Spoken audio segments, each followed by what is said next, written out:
Hi everyone. I'm so happy to be here with you all. It is windy where I am today, so if the phone falls, I just want to give you all a heads up.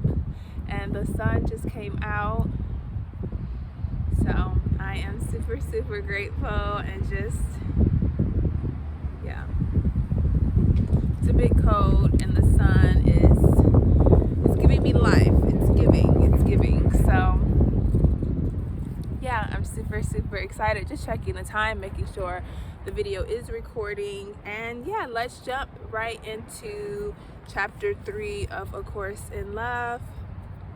If you all have the physical copy of the book, feel free to read along, and if you don't, or if you have a digital copy, feel free to read along with us. And if you don't have a copy at all, and you're just starting with us, I can read to you, and yeah, just feel free to.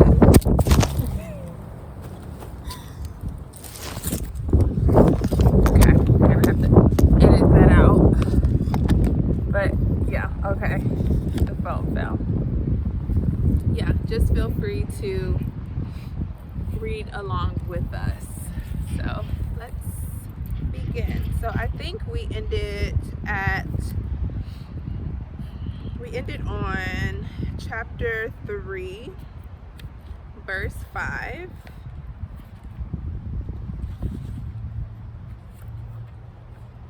Yeah. So, and the chapter is entitled,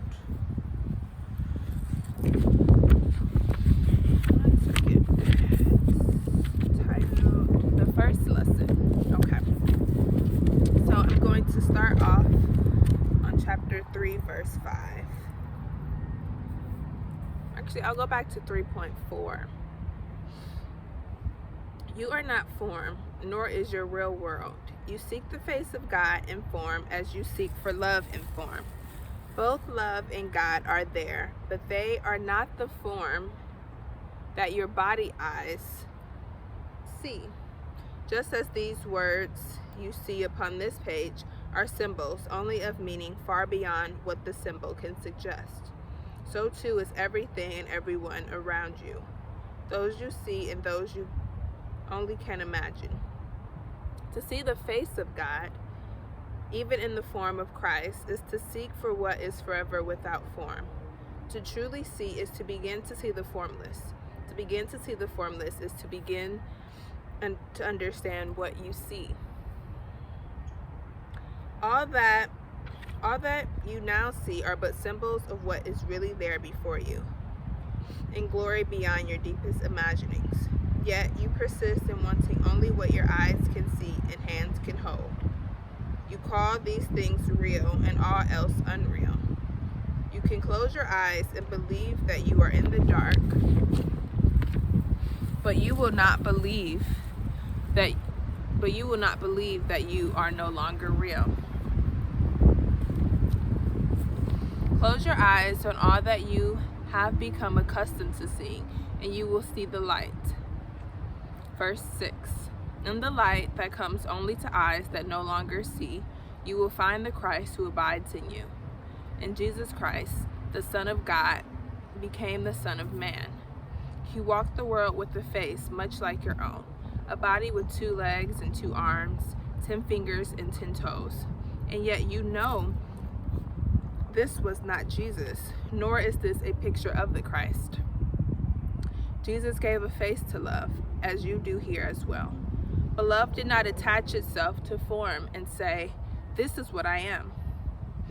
How could anything have a form except in symbols? A family crest, a mother's ring, a wedding band are all the same. They but represent what they symbolize in form. Because there's a huge gust of wind passing us.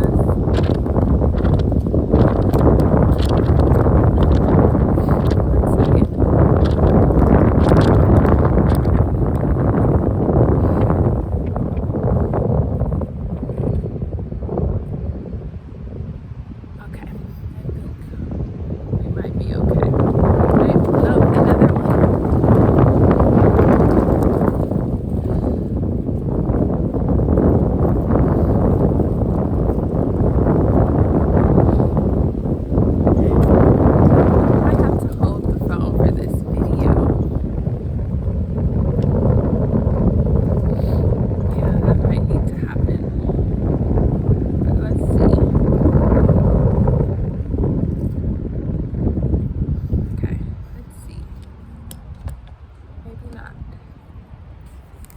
Okay. There is no form. Yeah, I think I will. I'll just hold the phone. Okay. There is no form that is not thus. A form is but a representation.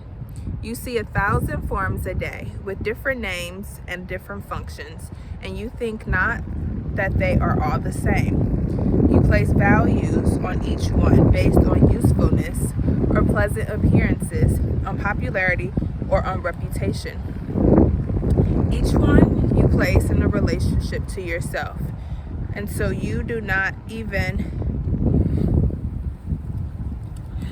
One second. I'm like holding the book, and also, okay, and we're gonna do is I'm gonna read it from here. Yeah, that might work. Okay. Each one you place in relationship to yourself, and so you do not even see the form as it is, but only as what it will do for you. You imprison form within your meaning, and still your meaning is truer than its form. You give all meaning to everything, and thus you populate your world with angels and with demons, their status determined by who would help you and who would thwart you. Thus, do you determine your friends and your enemies? And thus you have friends who become enemies, and enemies who become friends. While a pencil may essentially remain a pencil in your judgment, at least as long as it has all the qualities that you have determined that a pencil should have, few people can exhibit the qualities you have predetermined that they should possess at all times and in all places. And so one disappoints and another enthralls. One champions your cause and another denigrates you. In all scenarios, you remain the maker of your world, giving it cause and effects. If this can be so, how can the world be anything but symbolic, with each symbol's meaning chosen by you and for you? Nothing is what it is, but only what it is to you. So I feel like here, what is being explained to us, it's almost like we're not able to maybe see things in truth because we have labeled it, and everything that we see really means nothing but the meaning that it has for us. Yeah.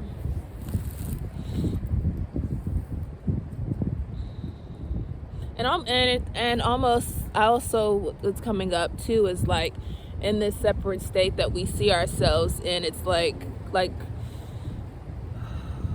Jesus is saying here that who we determine our friends, that's your friends who become enemies, and enemies who become friends. And so it's like, because of the meaning that we're placing onto people, or even when we say like defining what loyalty, or in our mind what makes an enemy or what makes a friend, it's like at a drop of a hat we now have labeled something completely different due to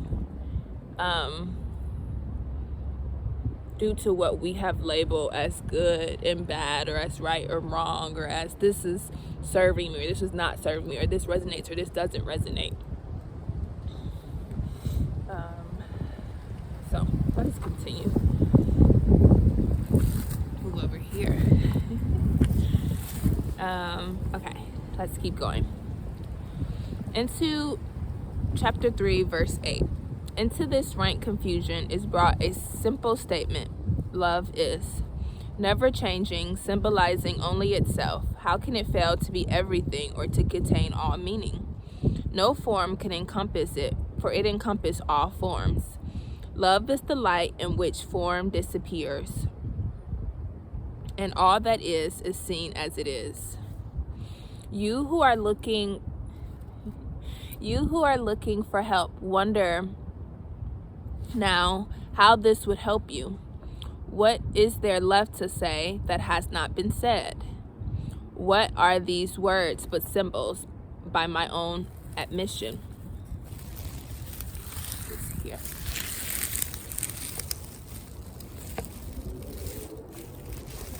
I'm just trying to find a good spot for it. Okay. The tripod is there. This is the tripod.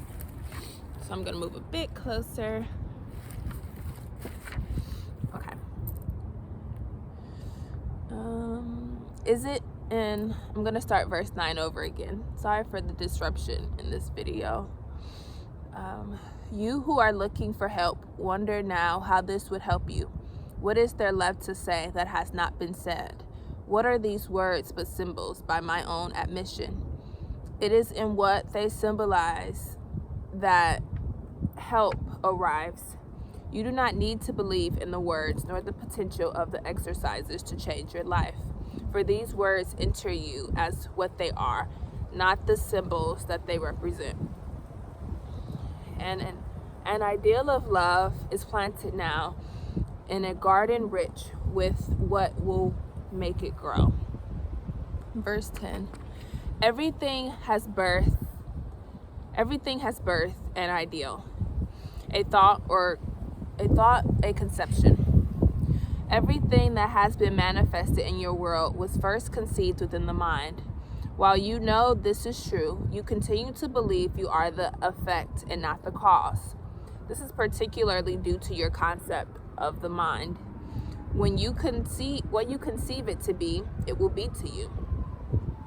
While many teachings have attempted to dislodge this concept that you hold so dear, because you use the mind to deal in concepts, you have been unable to let new learning have its effect. This is because you believe your mind is in control of what it thinks. You believe in a process of input and output, all completely human and scientifically provable. The birth of an ideal is thus the result of what has come before, of seeing something old as new, of improving on a formal ideal, of taking various information and collecting it into a new configuration. What has this meant for learning that is not of this world? It means that you filter it through the same lens. You think of it in the same way. You seek to gather it together so that it will provide an improvement of what has been before.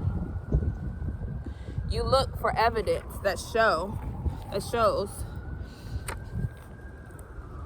that if you behave in a certain way, certain things will happen as a result. Like a child learning not to touch a stove because it is hot, and a burn will result, or learning that a warm blanket is comforting. You subjected to a thousand tests dependent on your senses and your judgment. While you believe you know what will hurt you and what you will find comforting, you subject what cannot be compared to the comparable. Verse 12. Think not that your mind, as you conceive of it, learns without comparison. Everything is true or false, right or wrong, black or white, hot or cold, based solely on contrast. Right? It's like degrees. This or that. One chemical reacts one way and one reacts another. It is only in the study of the two that you believe learning takes place. You have not given up the ideal that you are in control of what you learn, nor have you accepted that you can learn in a way that you have not learned before. Thus, we move from head to heart to take advantage of your concepts in the heart. Concepts much more in line with learning that is not of this world.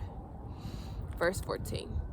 These words of love do not enter your body through your eyes and take up residence in your brain. These words of love do not enter your body through your eyes and take up residence in your brain. They are to be distilled into a language that you can understand. As you read, be aware of your heart, for this is where this learning enters and will stay. Your heart is now your eyes and your ears. So let's pause. So Yeshua, in these two sentences, is saying to basically relinquish or release the old ways that we've taken in knowledge, or we've taken in concepts. Release taking this course from the eyes, or from the brain, from the mind, right? And he's saying, feel into your heart, be aware of your heart as we read this course. Okay, let's continue. Your mind can remain within your concept of the brain, for we bypass it now and send it no information to process, no data for it to compute. The only change in thinking you are asked to make is to realize that you do not need it. Yes. Yep. What this will mean to you goes far beyond the learning of this course. One such concept, given up and not replaced, will free you beyond your deepest imaginings and free your sisters and brothers as well. Once one such concept is failed, others follow quickly, but none is more entrenched than this one. The one we begin today to let fall away. You who have been unable to separate mind from body, brain from head, and intelligence from knowledge, take heart. Let's read this again.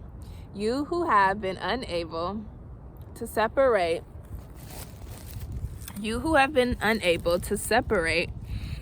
mind from body, brain from head, and intelligence from knowledge, take heart. We give up trying. There's no need to try with this course, right? Okay. Put it in the phone. I'm just gonna hold the phone. Okay. We give up trying. We simply learn in a new way, and in our learning, realize that our light shine from within our heart, our altar to the Lord. Here the Christ in us abides putting the phone back up.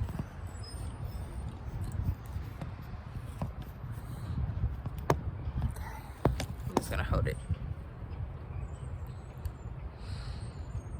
We give up trying. We simply learn in a new way, and in our learning, realize that our light shines from within our heart, our altar to the Lord. Here the Christ in us abide, and here we concentrate our energies and our learning, soon to learn that what we would know cannot be computed in the data banks of an overworked and overtrusted brain, a mind we cannot separate from where we believe it to be. Our hearts, in contrast, go out to the world, to the suffering, to the weak of body, of mind. Our hearts are not so easily contained within the casing of our flesh and bone. Our hearts take wing with joy and break with sadness. Not so the brain that keeps from registering it all.